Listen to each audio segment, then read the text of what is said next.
When we take a real step back in terms of open-world video games, since the birth of PlayStation, we've really been fortunate to come across such a beautiful game in terms of graphics and realism. In this episode of Finsplay, we'll see the things that RDR 2 does better compared to other GTA games.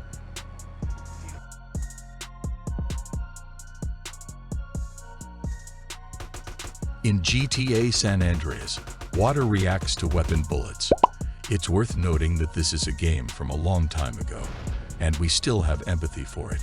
Underwater exposures are no longer realistic in our time. Bruh.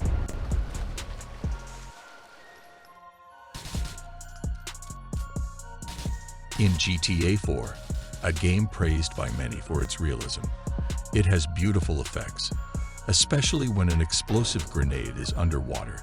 The reaction is quite satisfying.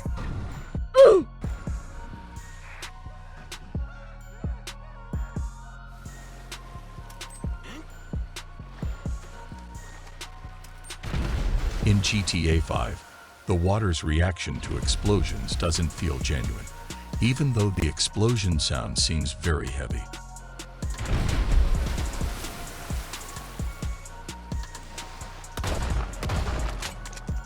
On the other hand, Red Dead Redemption 2 outshines these GTA games. Water reacts significantly to bullet impacts, well realized with beautiful water effects, even for an explosion underwater.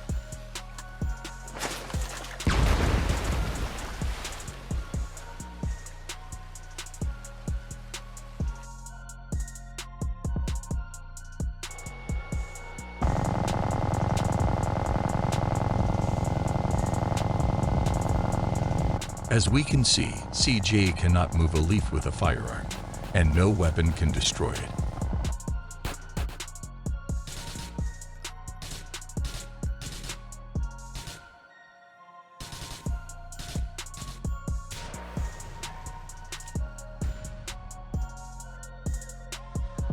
In GTA 4, there's no means to move a leaf or even damage a tree.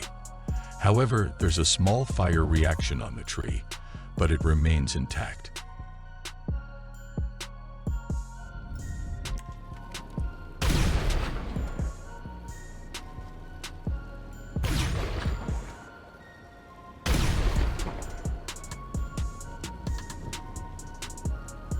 In GTA 5, like other GTA games, there's no ability to cut down a tree, even with a powerful weapon. Let's see if GTA 6 introduces differences next year. In contrast, in RDR 2, there are visible reactions from the leaves, enhancing the game's detail.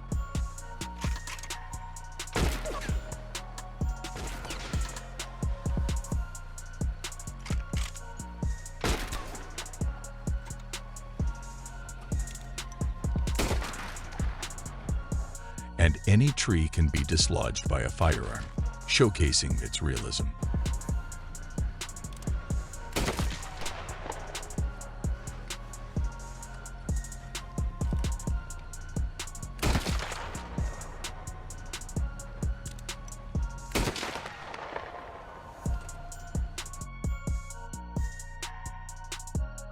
In GTA, everyone has their way of stealing a car.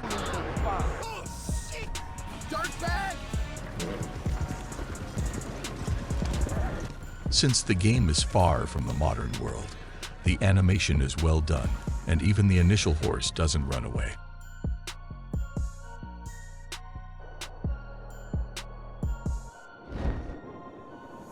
In GTA San Andreas, CJ's reaction is the same when falling from a long distance, and the worst part is that he remains alive without any problems. In GTA 4, the character's reaction is realistically well done, and I think in terms of animation details, GTA 4 is much more satisfying than GTA 5. In GTA 5, the reaction seems much more exaggerated, and the character appears like a large living sausage thrown from the upper floor. But for a 2013 game, it's already not bad. In RDR 2, it has completely changed into a pure and beautiful character animation, demonstrating realism in the game. and it's one of the things that RDR excels in compared to other GTA games. But let's see what GTA 6 has in store. Jeez, negative, man. Oh, I'm gonna rip you in two.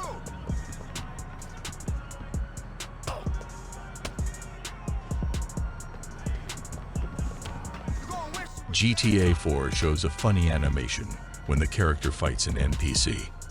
However, it's a bit more complicated to beat an NPC in this game, and the funniest part is that you have the option to let them live, as the opponent gives up or kill them.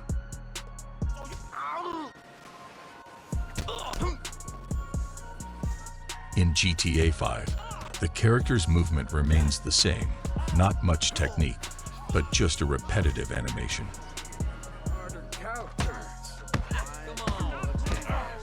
In RDR 2, you can feel great tension in the fight, placing the character and the player in the center of a conflict, and the animations are well executed for both the character and the NPC.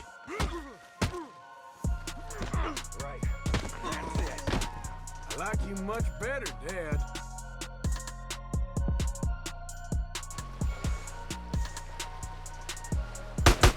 What happens if you shoot the boat?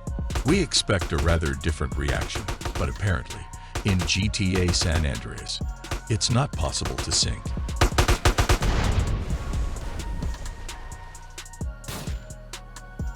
The same goes for GTA 4.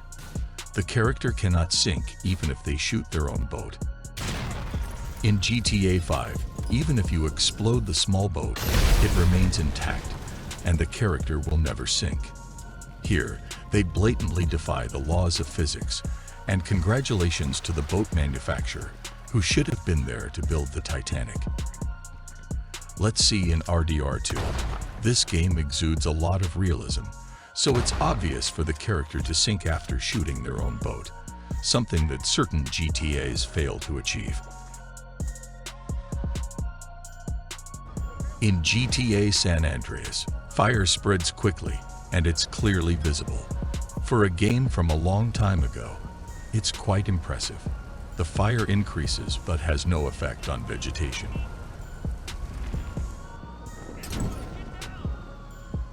The same goes for GTA 4. The fire spread isn't very noticeable, and there's no effect on vegetation. In GTA 5, the fire doesn't seem to disperse evenly, but it leaves a trace on the ground, and shortly after, it disappears. I think GTA San Andreas is much better in this regard compared to the other two.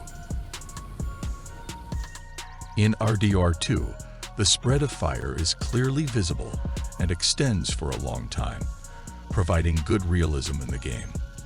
The fire leaves a massive black mark, showing that it ravaged well. We remember that moment of crash in GTA 4, where Nico is just thrown out of his own vehicle after a huge accident, which is indeed realistic, without airbags or seatbelts, and for a game released a long time ago, it's really well done. In RDR 2, the character's reaction after a fatal crash on an obstacle is quite funny too, and the pain can be felt. We wouldn't have thought of everything that happens to us, especially technological progress that keeps us amazed day by day. In 50 years, who knows what could happen in the world of open-world games, but the closest is GTA 6. Take good care of yourselves, and it's important to subscribe. It gives me the strength.